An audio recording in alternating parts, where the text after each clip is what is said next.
Hola, ¿cómo están? Este es otro capítulo más de la serie Intimate Talks. Estamos en conversatorios íntimos con discípulos de nuestra casa y hoy nos toca a una discípula cuasi pionera que se nos alejó un poco porque un incircunciso se la llevó, pero volvieron otra vez a casa y es Ana María. Qué bueno tenerte con Hola, nosotros aquí pastor. en mi búnker, no de la fiscalía, sino de mi estudio de grabación. ¿Cómo estás? Muy bien, pastor. ¿Y usted Chévere. cómo está? Muy bien, también aquí feliz de poder compartir contigo y con todo lo que nos están viendo un poco acerca de tu vida. Coméntanos de dónde eres. Yo sé que tú de Barranquilla no eres. Cuéntanos un poco de tu background. Yo soy de Sincelejo. No sé, para los que no saben, es una ciudad muy, muy pequeña. Queda como a 4 horas de Barranquilla. Ok. ¿Y llegaste a Barranquilla hace cuánto? Llegué en el 2016, hace 4 años. Ujú. Pues me fui un año y luego regresé. O sea, tú llegaste a Barranquilla para estudiar la universidad. Sí, lo que pasa es que yo me fui a estudiar la universidad primero a Medellín y luego me cambié de universidad y me vine a Barranquilla. Ok. Entonces, Chéverísimo. ¿Qué estudiaste? en Medellín estaba estudiando negocios internacionales y luego acá Eso no empecé. sirve para nada. Yo estudié negocios internacionales y Sí, por eso no lo terminé. pero yo sí lo terminé. Los negocios internacionales es como la ingeniería industrial. Sabes de todo un poquito. Todavía no es un mar de conocimiento, pero de 2 centímetros de profundidad. Eso es negocios internacionales. Entonces en Medellín estudiaste negocios y después ¿qué hiciste? Me vine a estudiar mercado y comunicación de la moda y luego diseño de modas y ya. Ah, buenísimo, súper chévere. Bueno, ¿y cómo fue tu paso para entrar a la iglesia? ¿Quién te habló? ¿Cómo fue esa conversación? ¿Quién te llamó? ¿Quién te habló de jóvenes adoración? Bueno, la verdad es que es súper raro porque a la iglesia yo me invité yo sola. Yo tenía un primo que vivía conmigo y vivía Tú con mi... dijiste, Anita, yo me voy para la iglesia. O sea, yo no conocía iglesia de oración, pero yo vivía con mi tía y con mi primo. Y él estaba asistiendo a un grupo en casa. Y él me había invitado varias veces al grupo, pero yo no le prestaba mucha atención. Y un día él va para la iglesia y le digo como que ¿para dónde vas? Porque yo estaba aburrida en la casa y quería salir. Y él me dijo, no, voy para la iglesia. Yo le dije como, bueno, vamos. Y él me dice como, ¿segura? Me dijo así como todo misterioso, como, vamos para un culto. Y yo como, vamos. Ok. Y fui. Y así llegué. Ah, súper. ¿Cómo te sentiste cuando llegaste? O sea, tú antes de llegar a la iglesia, tú no habías pisado una iglesia cristiana. O sea, o Sí, sí lo habías pisado. sí había pisado, pero no, o sea, por ejemplo, una vez me llevaron como a una, 2 veces y como, o sea, fui, escuché y no volví más. O sea, nunca me llamó la atención. O sea, fui como a acompañar a alguien y ya. Y otra vez yo iba a lo que se llaman como células, Ujú. que se reúnen como en la iglesia y comparten. Bueno, yo estaba como en una célula de mujeres, íbamos todas las semanas y ese fue como, o sea, sí fui como por 2 meses y luego fue que me vine a vivir a Barranquilla. Ok. Y aquí era que estabas buscando un lugar, por eso fue que dijiste que te autoinvitaste. ¿Estabas buscando un lugar o aprovechaste esa invitación de tu primo, de quien me estabas comentando, y dijiste, bueno, mira, no tengo nada que hacer, quiero aprovechar y quiero conocer? ¿O Sí, si había algo dentro de ti que decía, necesito buscar? O sea, ¿cómo fue eso? Para saber si fue por curiosidad o era que había un hambre vieja por ahí que te ayudó a conectarte con Dios. ¿Cómo fue eso? o sea, yo la verdad sé que llegué a la iglesia, o sea, bueno, trasfondo espiritual, no sé, pero, o sea, según mi decisión, yo llegué a la iglesia porque ese día yo sentía que no quería estar en la, o sea, sí, como que, o ¿Por qué sea, estás en la iglesia? Porque no quiero estar en la casa. estaba, ¿Y por qué estás en la casa? Porque no quiero estar en la iglesia. o sea, no, porque en ese momento yo estaba pasando por muchísimas cosas que yo no podía, o sea, no me quería quedar sola, no quería quedarme en la casa, tenía que mantenerme distraída todo el tiempo. Y pues Síntomas como depresivos, estabas como triste. ¿Qué sí, te había pasado? ah, eso es una historia larguísima. O sea, yo empecé a tener síntomas de depresión hace muchísimos años, pero nunca me di cuenta que eso era síntomas de depresión. Yo diría, y así recordando, porque me he puesto a veces a pensar como desde cuándo, yo diría desde el 2014 que yo me fui de mi casa y me fui a estudiar a la universidad. Yo empecé como a tener esos síntomas que uno llega a su casa y empiezas a llorar porque sí, o pasas todo el día llorando y no quieres salir de la cama, o quieres pasar en la calle porque si estás en la casa te sientes triste o te empiezas a sentir mal o a pensar mucho. Pero esas cosas yo no las veía raras, o sea, no sé, yo decía como no, yo soy sensible o cosas así, yo No me no. gusta estar sola, quiero estar con amigos. Y no me daba cuenta que, o sea, me vine a dar cuenta pues, ya después de haber llegado a la iglesia que todos esos síntomas que yo he tenido hace años eran síntomas de depresión. Entonces eso lo dejé desarrollarse ahí por años. Pero bueno, pero en el momento que necesitabas llegar a la iglesia, que llegaste en el tiempo perfecto, por cierto, me decías que estabas pasando por unas cosas un poquito desagradables. ¿Nos quieres compartir un poquito qué estabas viviendo? Sí, lo que pasa es que, bueno, yo me vine a vivir a Barranquilla, eh, o sea, como por varias razones. No me estaba yendo bien en Medellín, digamos que las distracciones que tenía ya como que dejaron de llenarme en ese momento. Y en ese momento yo tenía un novio que era de Barranquilla. Ujú. Y él vivía aquí, yo vivía allá, entonces todo eso se dio para que yo me viniera. Y para ese tiempo que yo iba a la iglesia, esa relación se termina. Y las personas que yo conocía aquí en Barranquilla eran amigos de él. Y todo, o sea, yo me quedé completamente sola. O sea, vivía con mi Claro. tía y con mi primo y no conocía a nadie.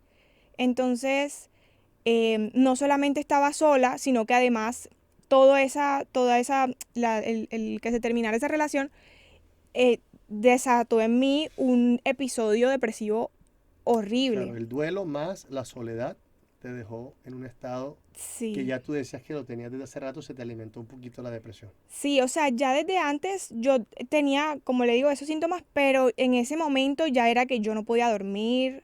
Es más, yo me tomaba, por ejemplo, una loratadina para poder dormir, porque eso me daba sueño, porque si no, no dormía. O sea, no, no hagan eso, pero eso yo lo hacía. Porque no dormía,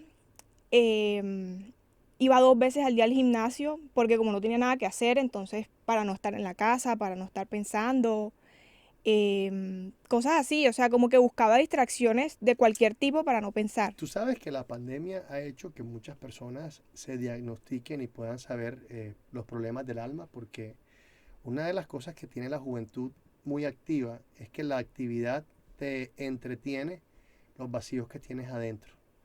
Y la pandemia llegó a explorar muchas personas eh, que no eran tan de hierro sino de plomo, que tenían vacíos. Y lo que tú me estás comentando, yo lo escuché muchísimo en jóvenes, que la pandemia hizo lo que pasó contigo. O sea, te diste cuenta de que no podías, te sentiste sola y al sentirte sola te diste cuenta que tenías un vacío que lo tenías desde hace rato.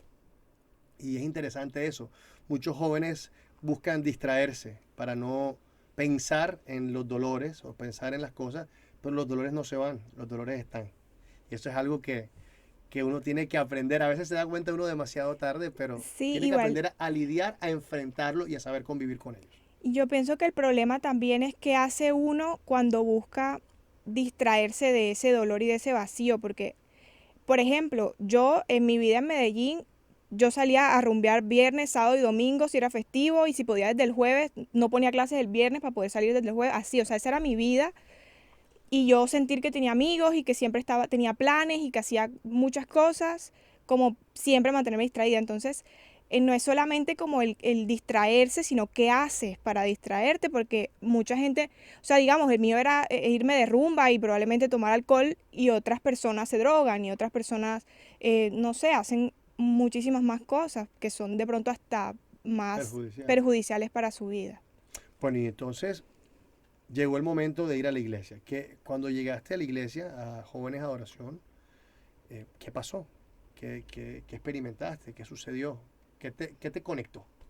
Bueno, yo llegué un lunes. O sea, para mí yo creo que yo llegué en ese momento el servicio más raro y el que nadie iba Bueno, en porque ese era un... momento los lunes eran momentos muy proféticos. Eran los lunes Sí, proféticos. En ese momento el sí. pastor no predicaba tanto, o sea, predicaba, pero el Espíritu Santo lo ponía a dar. Era un momento de mucha profecía en la iglesia. Y ahí llegaste, ese fue tu Sí. primer servicio. Yo Ajá, llegué por primera vez un lunes. Ese día sí hubo prédica, no hubo profecía. ok. Pero yo recuerdo de qué se habló, cuál era el tema, todo. Y para mí, o sea, es como cuando uno va a la iglesia y eso no me pasa siempre, que yo siento que todo lo que escuché y todo lo que el pastor decía era para mí. O sea, yo sentía que él estaba hablando así conmigo y me estaba diciendo todo a mí. Yo pasé toda la prédica llorando. O sea, yo fui con mi primo, él me presentó como a la gente del grupo y todo el mundo era como, bueno, ¿y tu prima? Toda la prédica Oye, estuve dale llorando. un Kleenex. Yo creo que sí me dieron como pañuelos o algo. Claro, sí. Tú estabas así que, por favor, ya tengo mojada la blusa. Eso pasa mucho. Y Entonces, entonces, bueno, realmente cuando yo llego a la iglesia y siento eso, es porque ya yo me había dado cuenta que había algo que estaba mal. Yo recuerdo que una vez yo estaba hablando con una amiga, era en ese entonces una de mis mejores amigas, y yo le dije como que, sabes, en este momento de mi vida yo siento que todo está bien, o sea, mi familia está bien, estoy bien económicamente, no me hace falta nada, tengo casa, en ese momento todavía estaba con mi novio, o sea, yo decía, todo estaba bien, pero yo no me siento bien, o sea, por más que todo en mi vida está correcto, está organizado, yo no me siento bien como en mi ánimo, en mi, no sé, en mi forma de ser, en mi, no sé, lo que sea, no me siento bien. Y fue en ese momento en que yo me di cuenta que había algo raro en mí. O sea, empecé a como a darme cuenta que no era normal lo que yo estaba sintiendo porque yo decía, si todo está bien, si no tengo problemas ni nada, ¿por qué no me siento feliz? Y eso fue antes de que se terminara la relación, o sea, ya yo sabía que había algo raro. Pero obviamente no. Ah, bueno, yo empecé a ir a un psicólogo. Antes, todo ese tiempo yo estuve, antes de llegar a la iglesia, yo estuve viendo un psicólogo. Y digamos que en ese tiempo, pues, me ayudó bastante porque son cosas que uno no siente que puede hablar con todo el mundo. O sea, como que yo no llamaba a mi mamá a decirle, mami, me siento depresiva y no. Em, pero cuando llegué a la iglesia, no sé, siento que estoy hablando sola. no, te estoy escuchando, es que me gusta tu... Es que, a ver, la razón por la que callo un poco es porque me he dado cuenta que en los capítulos anteriores hablo demasiado. Entonces quiero dejar que tu corazón hable y te estoy escuchando. Estoy súper, súper entretenido escuchándote. Ajá, dale. Esto es conversaciones íntimas, así que Ay, lo que estaba diciendo es que estoy hablando sola. Sí, hija, dale, que está muy interesante. Así que es un tema muy heavy lo que estás diciendo. Ajá. yo estaba yendo a un psicólogo y yo me empecé a automedicar. O sea, yo empecé a tomar antidepresivos. Pero, o sea, sin que Sin que, el... el psicólogo no me le puede mandar a un Claro, un antidepresivo. psiquiatra. Pero una amiga me dijo Tómate esto. que ella se tomaba unas pastillas y que ella las hacían, o sea, que eran para eso y que yo las podía comprar y yo las ¿Qué? Sí, pues no digas la palabra, pastor, que después todo el mundo las compra. No, es que eso no se puede. Es que debería No deberían las venderlo sin farmacias receta. deberían vender esto con prescripciones, que ese es el cuento, Sí, que no no deberían. lo hacen muy libre, ajá, entonces. Y es barato, ¿no? Sí, exacto. Entonces yo empecé a tomar, y sí, Peor, y es barato, aproveche, el arrebato. A ver. Dale, perdón. Perdón, seguimos. entonces yo empecé a tomar eso y sí me ayudaba, o sea, digamos, sí me hacía sentir mejor, me ayudaba a dormir, me ayudaba a sentirme como tranquila, me mantenía como estable, no me daban como esos Ataques. ataques de pánico, diría yo, como que empezaba a llorar y a llorar y a llorar, o me despertaba en medio de la noche llorando. Cuando empecé a tomar esas pastillas, dejó de pasar eso. Cuando yo llegué a la iglesia y empecé a asistir al grupo, empecé a conocer a la gente y todo eso, como a los 15 días de yo ir a la iglesia, hay un concierto en Santa Marta de Marco Cristín de Sol. Clario. No, Ah, no era de la iglesia, era ok. de Cristín de Clario. Y los líderes del grupo dijeron como, mira, nosotros vamos a este concierto, ¿quién quiere ir? Y yo, porque estaba aburrida en mi casa y no me quería quedar sola, dije, yo voy, yo nunca había ido a un concierto cristiano. Y cuando voy a ese concierto, obviamente para mí fue un momento de, o sea, que fui ministrada de una manera impresionante como jamás en mi vida yo había sentido, yo creo que jamás había sentido la presencia de Dios hasta ese día. Y esa fue la primera noche por ahí en meses, yo diría que si no en años, que yo dormí toda la noche y sin haberme tomado la pastilla. Y al día siguiente yo llegué a mi casa, el concierto era en Santa Marta, entonces regresé acá a Barranquilla y boté las pastillas y en ese momento, o sea, fue como una promesa, fue como un compromiso que yo me hice con Dios, como, bueno, yo ya siento que puedo estar bien porque estoy contigo, pero ya no necesito estas pastillas. Entonces fue como una promesa de yo voy a seguir estando contigo Y de hecho, en ese momento yo recuerdo que yo le dije a Dios, si en algún momento yo me quiero alejar, recuérdame de dónde me sacaste, porque yo no quiero volver a estar como estaba. Y pues desde ese día... Tú estás diciendo algo muy profundo y quiero como teorizarlo para que los que nos están escuchando y puedan estar pasando por esta situación que tú pasaste puedan comprender. La liberación no solamente se hace con el poder de Dios, se hace con el poder de Dios y con la renuncia. Es importante que parte de tu liberación fue producto de algo sobrenatural, que fue un concierto que no te lo esperabas. Dios te sanó a partir de ahí, de la dependencia a la pastilla. Pero también tuviste la fuerza de voluntad para entregarle a Dios algo que podía ser tu talón de Aquiles, porque era tu talón de Aquiles, sentías que no eras la misma si no tomabas ese medicamento y pudiste entregarlo, o sea, hiciste una entrega, una renuncia a Dios, y eso creo que fue la culminación o el punto clave para la liberación completa de tu vida. Y creo que eso es importante. Muchas personas se sienten que Dios les da fuerza en medio de un campamento, les da fuerza en medio de un servicio, de un sermón, de una oración, pero la libertad se hace completa cuando está el poder de Dios, pero también está el poder de Dios en tu corazón para que puedas renunciar y Claro. puedas obedecer para cambiar tu vida. Entonces, chévere, chévere eso que estás comentando porque decidiste, o sea, has decidido que no vas a tomar. Y pastillas, pues sí. Cuando hiciste eso, cuéntame, ¿cómo tu cuerpo reaccionó? ¿Cómo fue ese cambio ahora en el proceso de fe post tirada de pastillas? Pues, o sea, digamos, o sea, eso fue hace varios años, yo no recuerdo exactamente pues cómo fueron los días después, ¿La pero pastilla sí, era para la memoria o para la depresión? Muy mal chiste. Entonces, este, pero, o sea, lo que sí sé es que, no, digamos, no es que desde esa vez ya yo nunca más me he vuelto a sentir triste, ya siempre estoy feliz, alegre, obviamente no, pero sí sé que desde el momento en que yo hice como ese pacto con Dios, como esa promesa, em, sí han habido momentos en los que yo me he vuelto a sentir como de la misma manera, o sea, digamos, no han sido por temporadas largas, pero han sido, por ejemplo, por días o han sido por momentos, que yo me he vuelto a sentir así ¿qué y te yo, ancla?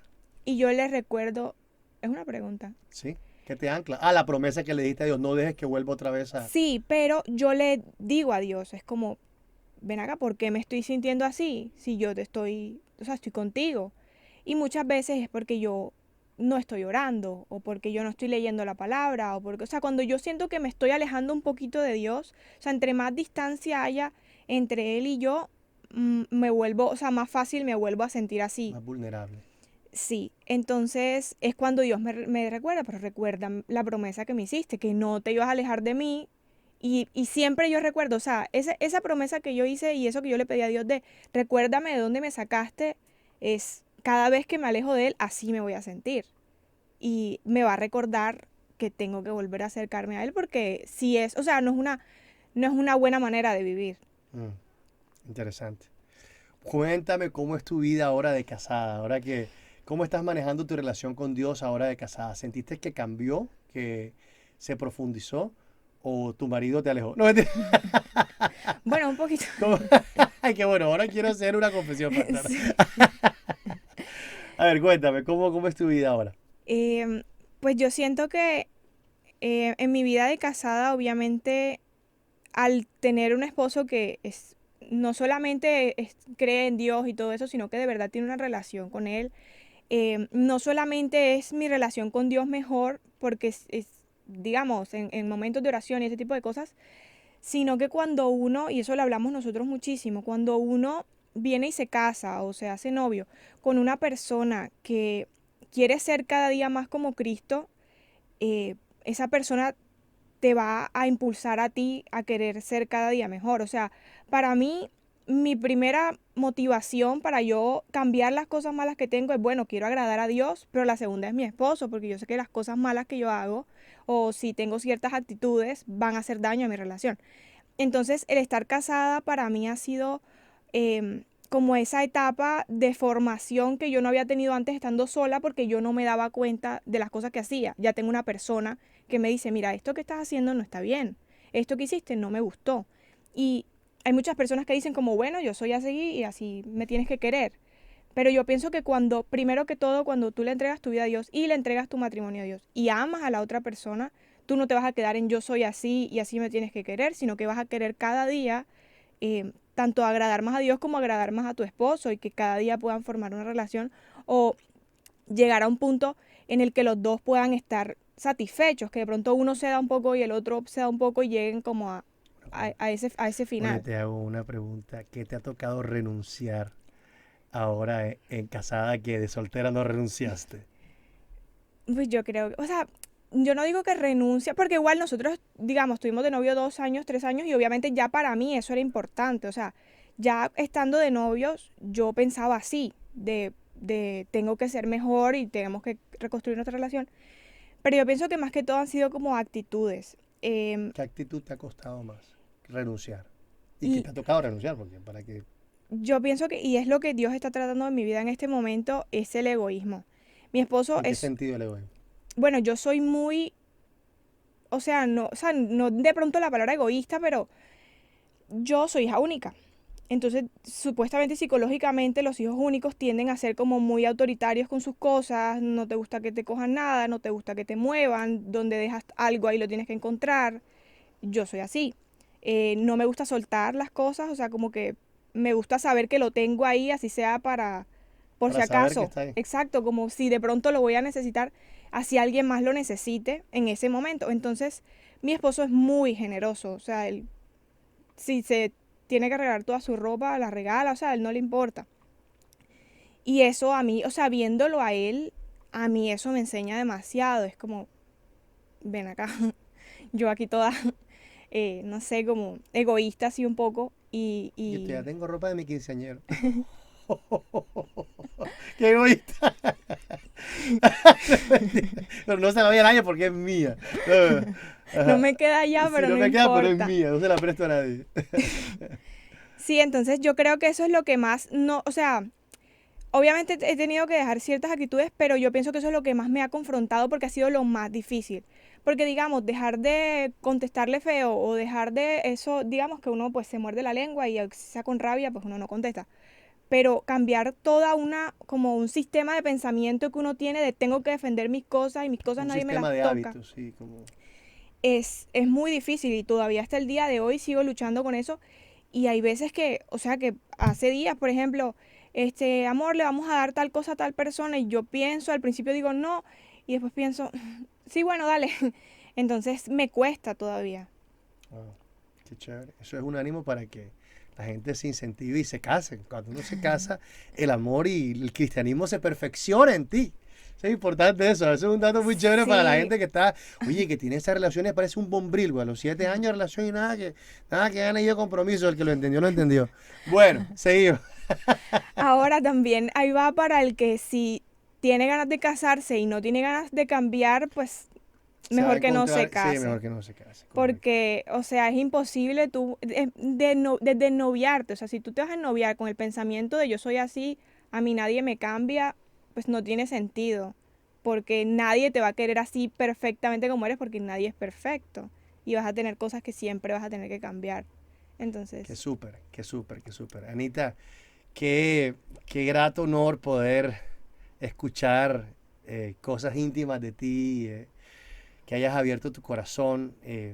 Hay más cosas que creo que puede haber un segundo episodio sobre tu viaje a Argentina. Yo creo que debemos hacer un Intimate Talks con tu esposo juntos aquí sí. compartiendo de esa experiencia de ir por fe a un camino desconocido, una tierra desconocida y sentir que no perdieron el tiempo, sino que allá aprendieron cosas y el devolverse. Ustedes tienen una historia que contar muy larga sobre eso, pero yo Sí. quiero tenerlos a los dos para ese capítulo. Y no, qué chévere que hayamos podido hablar y que me hayas abierto tu corazón. Te conozco más ahora, qué chévere. Es Sí. chévere eso y quiero agradecer a todos los que nos han escuchado y saber que estas conversaciones nos llevan a esto, a saber que somos cristianos, pero somos humanos. Y a través de la humanidad es que Cristo se glorifica, Dios se glorifica a través de nuestra debilidad. Así Tu es. debilidad fue la depresión. Mi debilidad, como todo y pastor, la ansiedad. Hay muchas personas que están lidiando con muchos problemas y problemas llámalo para para muchos, de pronto, la ansiedad o la depresión es es una tontería. Pero cada uno vive su propio martirio, vive su propia cruz. Por eso es que Jesús es muy sabio cuando dice, el que quiera ser mi discípulo, nieguese a sí mismo, tome su cruz. La cruz tuya para mí puede ser así pequeña, pero nadie puede juzgar la cruz del otro porque cada uno lleva la medida de su cruz Así para las es. cosas que vive. Entonces, así como tú y yo hemos vivido problemas de ansiedad, de depresión, hay muchas personas que están viviendo con problemas de homosexualismo, con problemas de resentimiento, con problemas de vicios, porque están completamente llenos de problemas químicos, que viven dependientes al alcohol y tantas cosas en las cuales pueden ser libres, así como tú y yo hemos podido ser libres. Sí. Anita, gracias por compartir con nosotros. Gracias a ustedes por conectarse en Intimate Talks. Esperemos que se mantengan sincronizados a esta conversación íntima de Jóvenes Adoración. Se les quiere mucho. ¡Chao!